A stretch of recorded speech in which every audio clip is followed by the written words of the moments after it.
پھر بولا، آپ اگر چاہیں تو انکار بھی کر سکتی ہیں، آپ کو حق ہے۔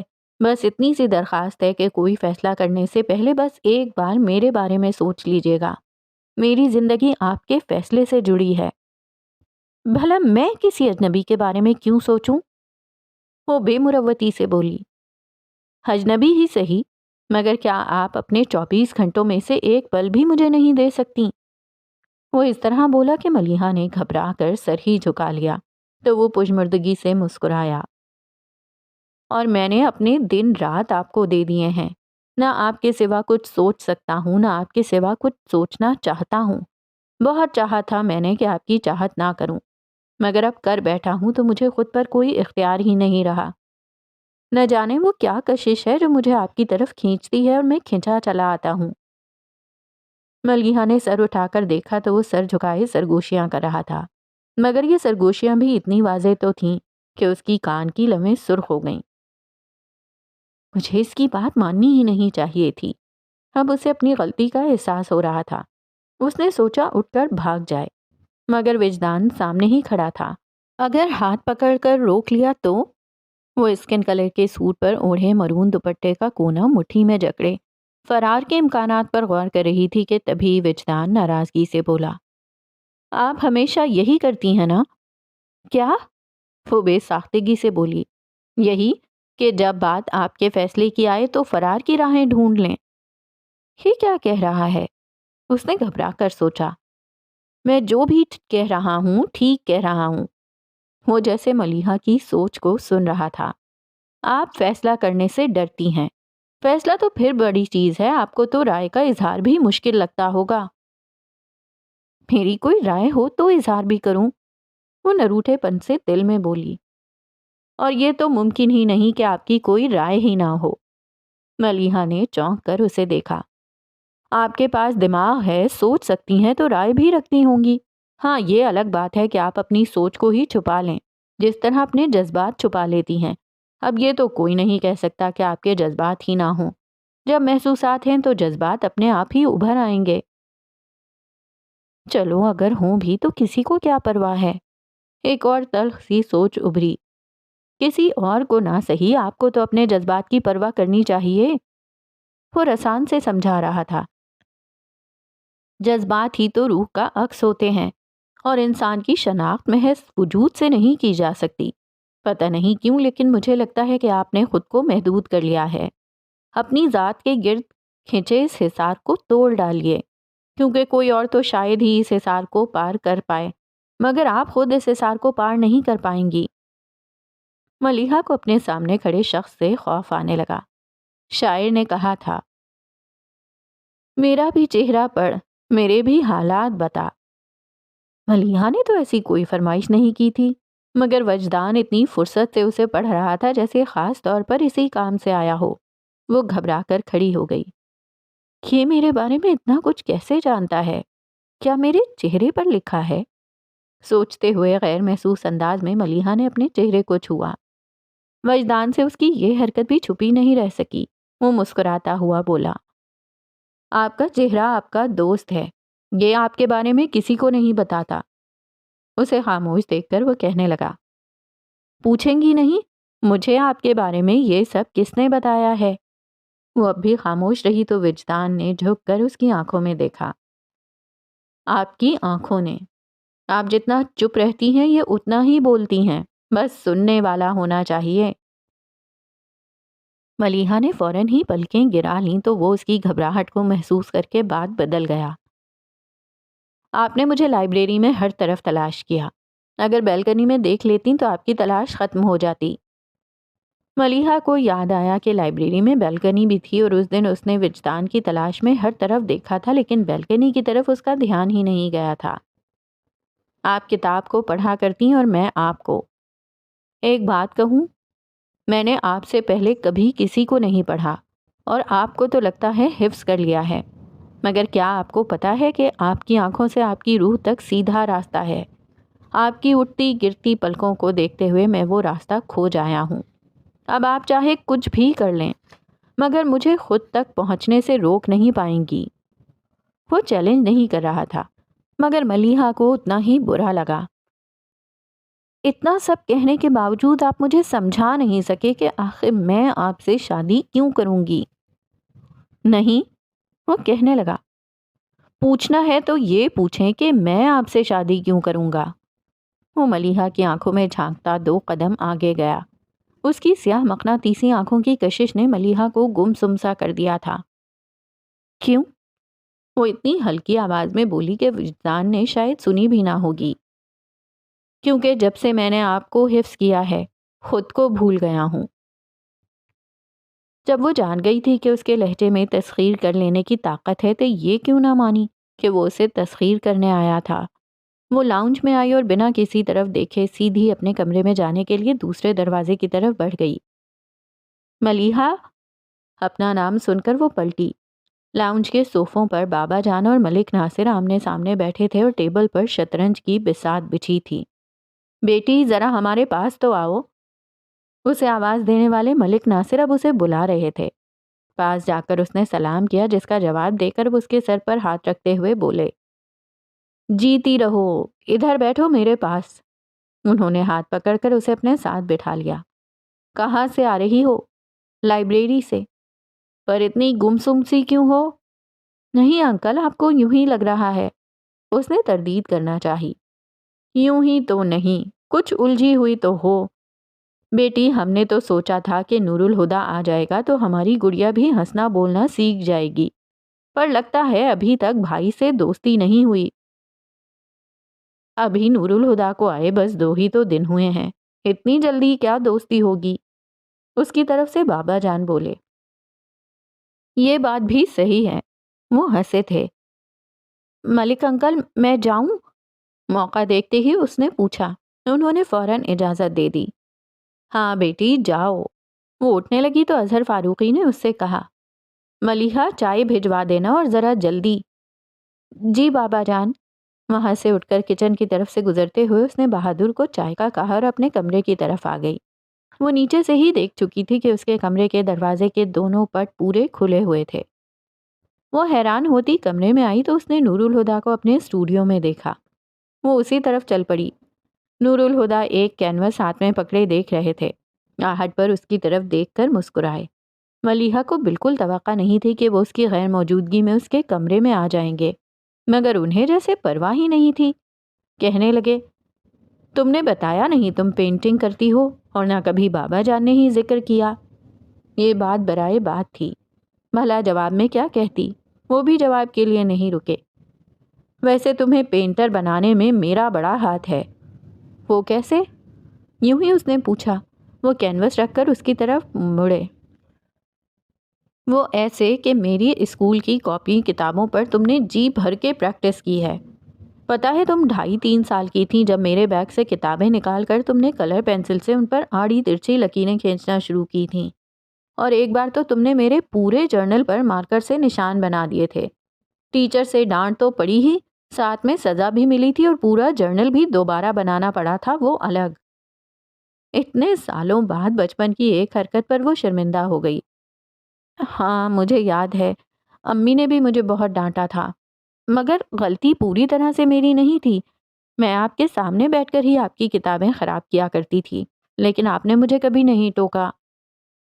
خجالت مٹانے کو وہ بولی تھی، تو ٹوکتا بھی کیسے؟ ایک بار کہیں منع کیا تھا تو تم رونا شروع ہو گئیں۔ میں ٹیچر کی ڈانٹ تو سن سکتا تھا، مگر تمہارے آنسو کیسے برداشت کرتا؟ سچ کہوں، جب کبھی تم روتی تھیں تو میرا دل چاہتا تھا میں بھی زور زور سے روؤں۔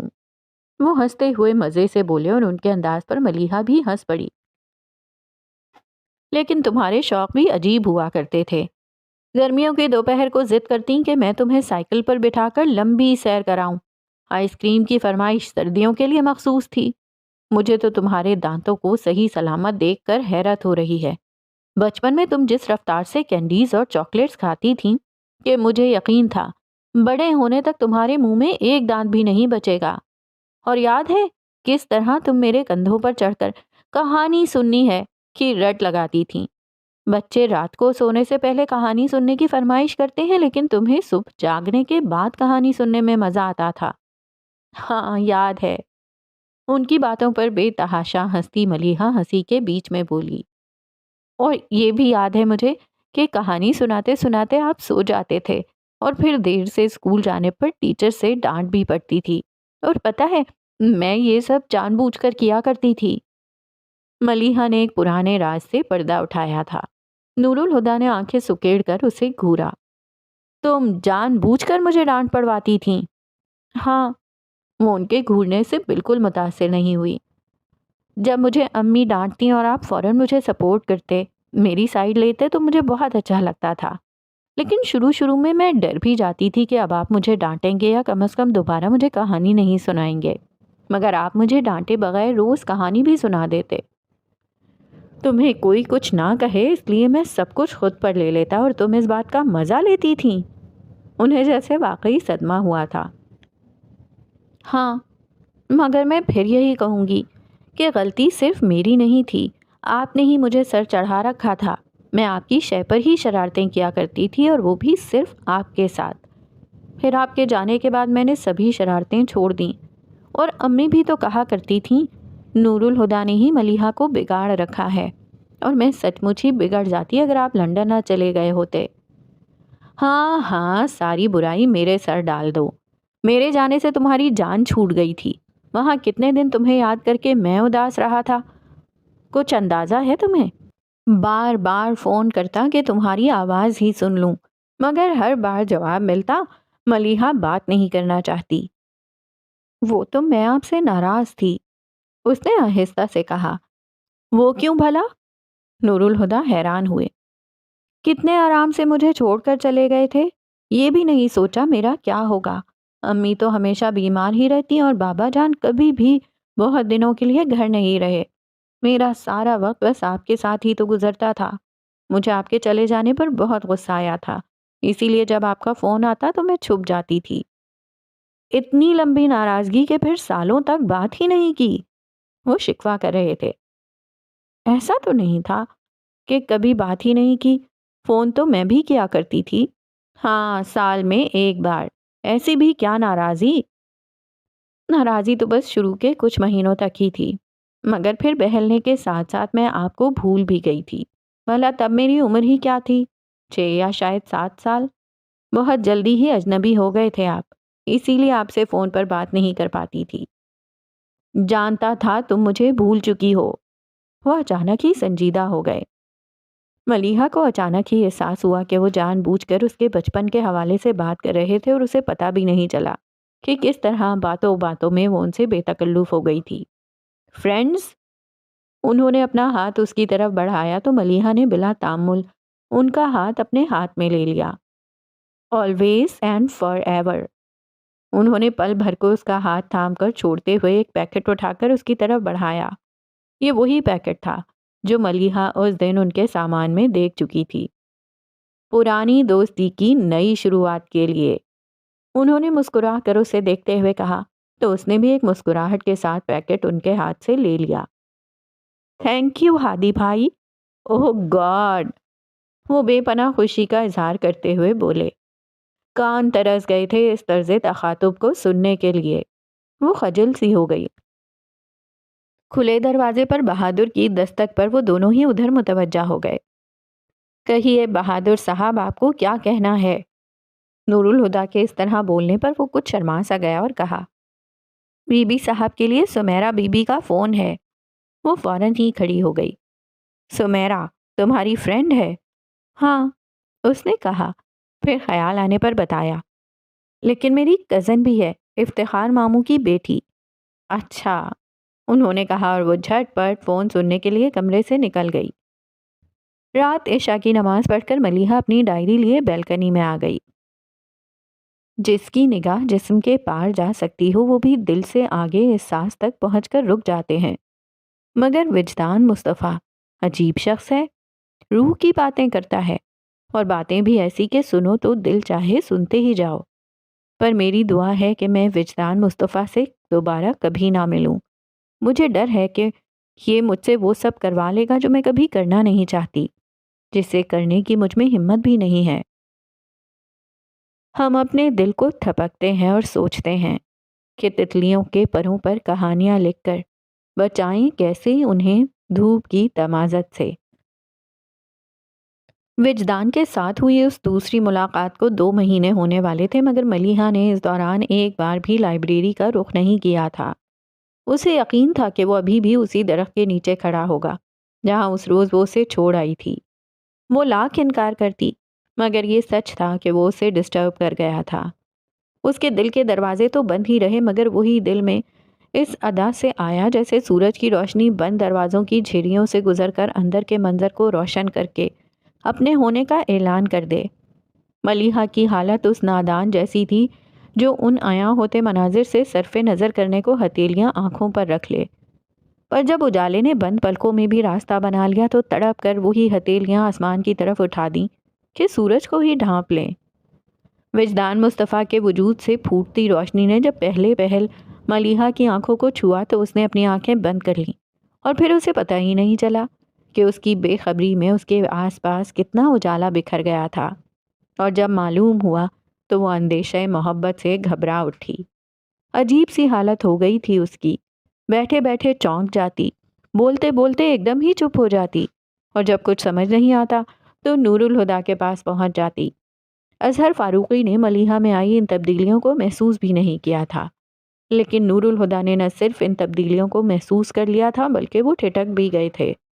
ملیحہ کا بے اختیار اپنی طرف آنا انہیں چونکا گیا تھا۔ انہیں اسٹڈی میں بیٹھے کام کرتے ہوئے بہت رات ہو گئی تھی۔ انہوں نے وال کلاک کو دیکھا جو 12 بجا رہا تھا، پھر باقی کام کل نمٹانے کا سوچ کر وہ پیپر سمیٹنے لگے۔ تبھی ملیحہ آ گئی، چائے کے 2 کپ ٹرے میں لیے۔ اس نے ٹرے ٹیبل پر رکھی، خود بھی ایک چیئر پر بیٹھ گئی۔ تم تو جلدی سو جاتی ہو، آج ابھی تک کیسے جاگ رہی ہو؟ اور چائے بھی 2 کپ بنائی ہے، کیا ساری قسمیں آج ہی توڑ دو گی؟ نیند نہیں آ رہی ہادی بھائی، اس نے جیسے شکایت کی، مگر مجھے تو بہت نیند آ رہی ہے، میں بس ابھی سونے ہی جا رہا تھا۔ وہ اسے چھیڑنے کو بولے اور وہ چھیڑ بھی گئی۔ آپ کوئی سونے نہیں جا رہے، بلکہ میرے ساتھ چائے پیئیں گے اور باتیں کریں گے۔ وہ اسے دیکھ کر بولے، زبردستی ہے؟ ہاں ہے تو، اس نے صاف گوئی سے کہا، مگر صرف آپ کے ساتھ۔ جیسے تمہاری مرضی۔ انہوں نے کپ اٹھا لیا اور گھونٹ بھر کر کہا، افتخار ماموں آئے تھے؟ ہاں۔ کپ ہونٹوں سے ہٹا کر اس نے کہا، لیکن آپ تو اس وقت گھر پر نہیں تھے۔ سڑک سے اندر آتے ہوئے میں نے ان کی گاڑی گیٹ سے نکلتے دیکھی تھی، انہوں نے کہا تو ملیحہ سر ہلاتے ہوئے بتانے لگی، ان کے ساتھ منیر ماموں بھی تھے، وہ دونوں مجھے لینے آئے تھے۔ کیوں؟ انہوں نے یوں ہی پوچھ لیا۔ میں نے بتایا تھا نا، 25 نومبر کو سمیرہ اور آفاق بھائی کی شادی ہے، سب رشتہ دار اکٹھے ہو چکے ہیں، کل لاہور سے خالہ بھی آ جائیں گی، تو ماموں نے سوچا مجھے بھی آ کر لے جائیں۔ پھر تم گئی نہیں؟ بابا جان نے منع کر دیا کہ جا کر رہنے کی کیا ضرورت ہے، شادی میں بھجوا دیں گے۔ اس میں بھلا ضرورت کا کیا چکر ہے؟ تمہارے سب کزنز آئے ہوئے ہیں، ان کے ساتھ تھوڑا انجوائے کر لیتی، اور یہ آفاق بھی تمہارا کزن ہی ہے نا؟ انہوں نے پوچھا۔ منیر ماموں کے بڑے بیٹے ہیں، اور اس دن کارڈ دینے بھی تو آئے تھے۔ پھر تو تمہیں ضرور جانا چاہیے، تمہارے 2 کزنز کی شادی ہے۔ مگر بابا جان نے منع کیا ہے، اس نے سر جھکا کر ہلکے سے کہا۔ تم جانا چاہتی ہو؟ وہ جھک کر اس کا چہرہ دیکھ رہے تھے، اس نے کوئی جواب ہی نہیں دیا۔ کچھ دیر اس کی جھکی پلکوں کو دیکھ کر انہوں نے اس پر سے نظر ہٹا لی۔ اب وہ دراز میں رول کیے ہوئے چارٹس نکال رہے تھے، پھر ایک چارٹ کھول کر انہوں نے ملیحہ کے آگے رکھا۔ یہ دیکھو، یہ گارمنٹس فیکٹری کا نقشہ ہے، ادھر پروڈکشن ہے، یہ سپروائزر کا آفس، اور اس طرف آگے جا کر ورکرز کے کوارٹرز ہیں۔ وہ نقشے پر کئی جگہ انگلی سے نشاندہی کرتے جا رہے تھے۔ کیسا لگا؟ اچھا ہے، وہ نقشے کو دیکھتے ہوئے مختصراً بولی۔ نور الہدیٰ نے باقی کے 2 چارٹس بھی کھول کر پہلے سے کھلے چارٹ پر برابر برابر رکھ دیے۔ اور یہ دونوں آفس کی بلڈنگ کے نقشے ہیں۔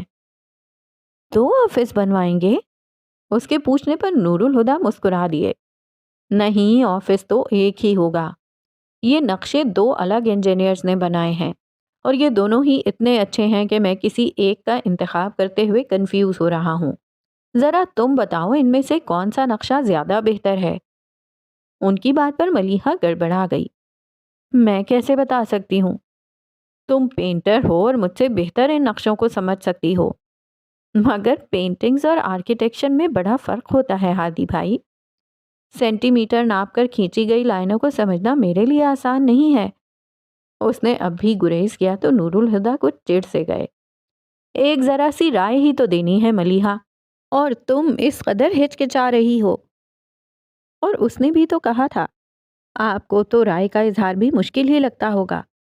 اچانک وجدان کا جملہ سماعتوں میں بازگشت کرنے لگا۔ ملیحہ نے دھیرے سے اقرار کر لیا، ہاں، کیونکہ کبھی کسی نے میری رائے پوچھی ہی نہیں۔ نور الہدیٰ نے پل بھر کو اسے دیکھا، پھر اس کے گال پر ہاتھ رکھے اس کا چہرہ اپنی طرف موڑا۔ اب میں جو پوچھ رہا ہوں۔ کچھ پل یوں ہی خاموشی کی نظر ہو گئے، پھر ملیحہ نے اس کے چہرے سے نظر ہٹا کر نقشوں کو دیکھا اور کچھ دیر غور کرنے کے بعد ایک نقشہ ان کی طرف کیا۔ نور الہدیٰ نے اس نقشے کو دیکھا اور توصیفی انداز میں کہا، اور تم کہتی ہو تمہیں سینٹی میٹر ناپ کر کھینچی گئی لائنوں کی سمجھ نہیں؟ وہ ان کی بات کو انسنی کرتے ہوئے پوچھنے لگی، آپ نے یہ نقشے ابھی اپروو نہیں کروائے؟ تم سے اپروو کروائے بغیر میں انہیں اپروول کے لیے کیسے بھیج سکتا تھا؟ چارٹس کو رول کر کے ربر بینڈ چڑھاتے وہ سرسری سے انداز میں بول رہے تھے۔ ملیحہ نے ان کی طرف دیکھا اور بس دیکھ کر رہ گئی۔ اگلی دوپہر کھانا کھاتے ہوئے نور الہدیٰ بابا جان سے کہنے لگے، میں سوچ رہا تھا آج شام کو منیر ماموں کی طرف چلا جاؤں۔ خیریت؟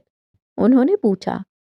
کچھ لیگل معاملات ہیں، ان پر مشوروں کی ضرورت آن پڑی ہے، پھر کمپنی کی رجسٹریشن کے پیپرز بھی بنوانے ہیں۔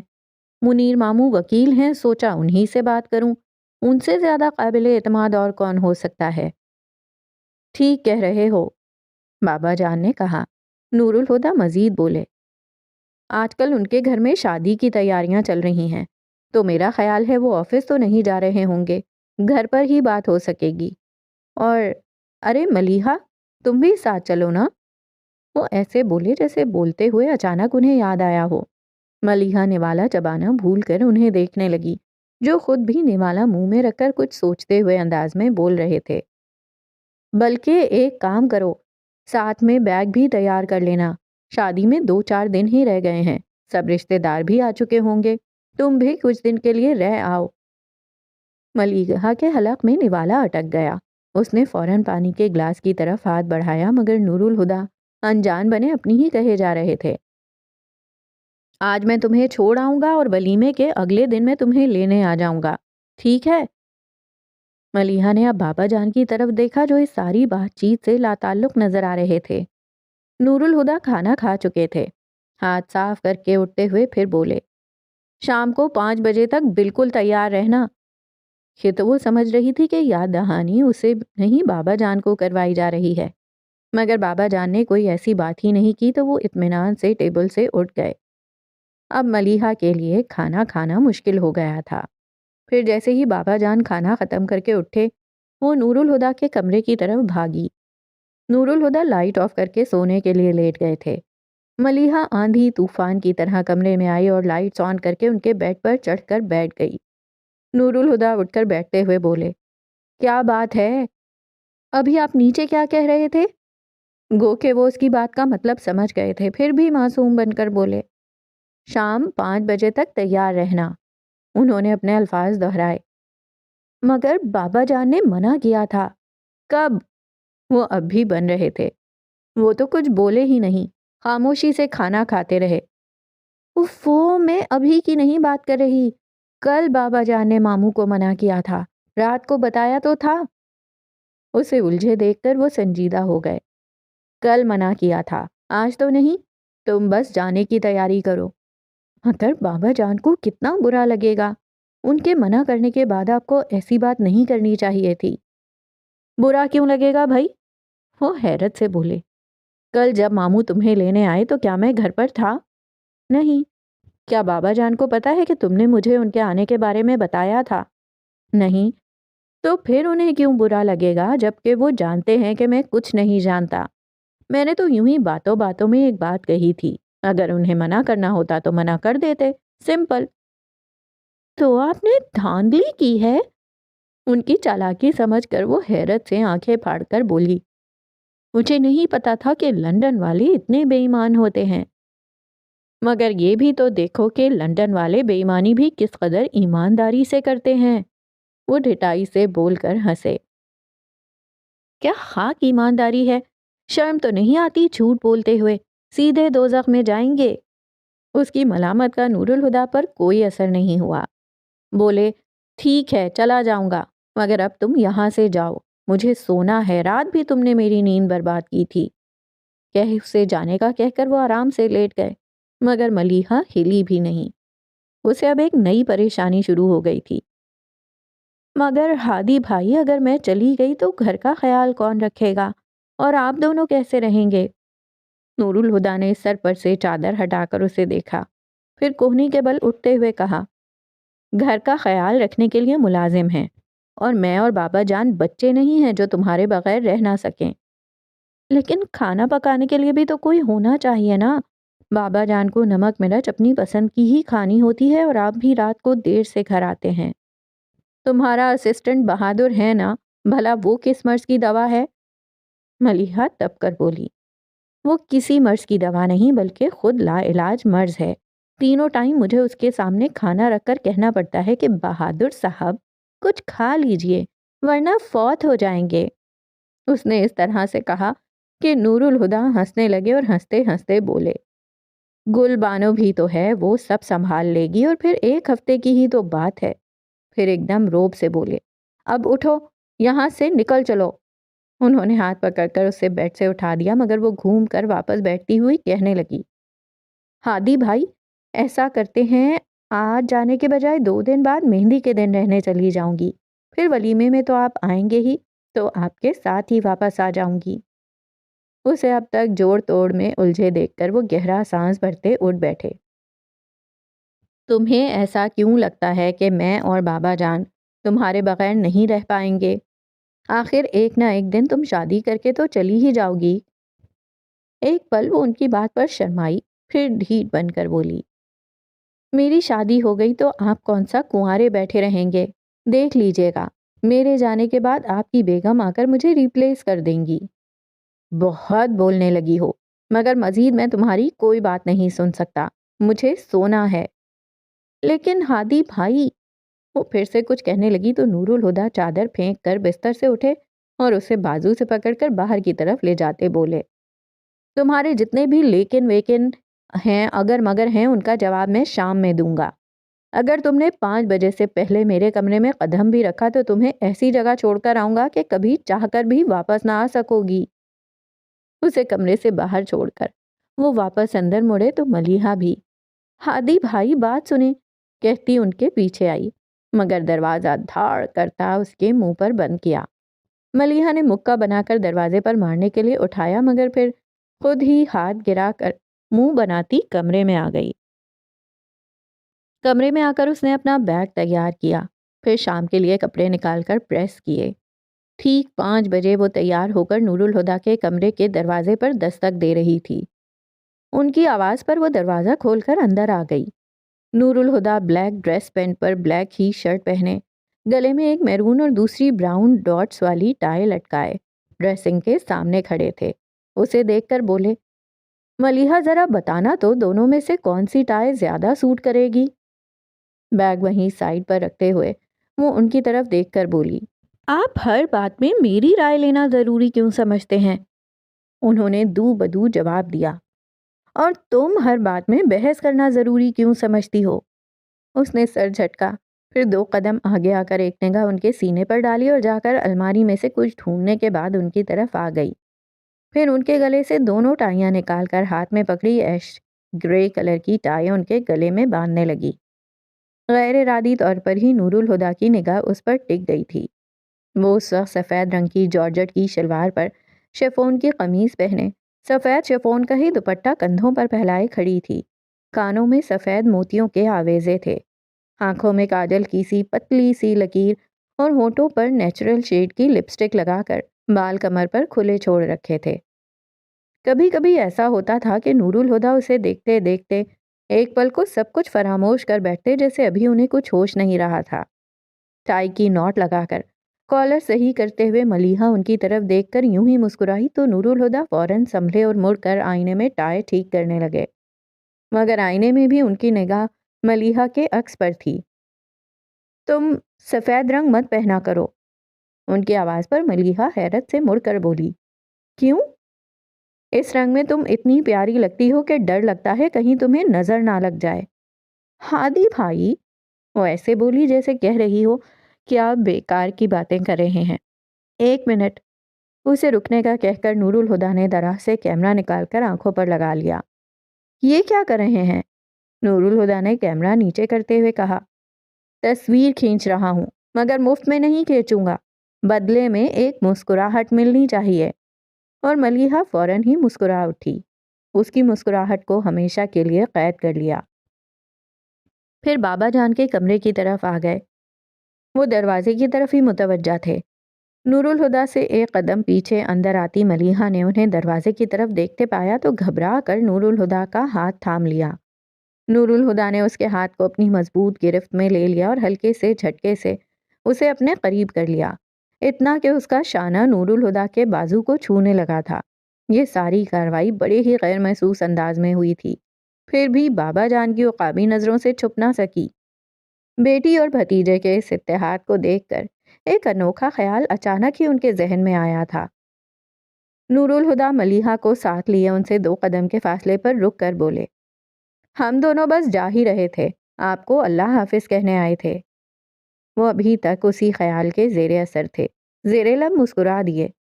نور الہدیٰ ان کی معنی خیز مسکراہٹ کا مطلب تو نہ سمجھے، پر اسے ہی غنیمت خیال کرتے ہوئے بولے، اللہ حافظ کہہ کر پلٹ گئے۔ ملیحہ نے بھی جھٹ سے اللہ حافظ بابا جان کہا اور ان کے ساتھ ہو لی۔ نور الہدیٰ کو دھیان بھی نہیں رہا تھا کہ کمرے سے نکلتے وقت بھی ملیحہ کا ہاتھ ان کے ہاتھ میں تھا اور بابا جان نے باہم تھامے ہوئے ان ہاتھوں کو دیکھتے ہوئے اپنے خیال کو فیصلے میں بدل دیا تھا۔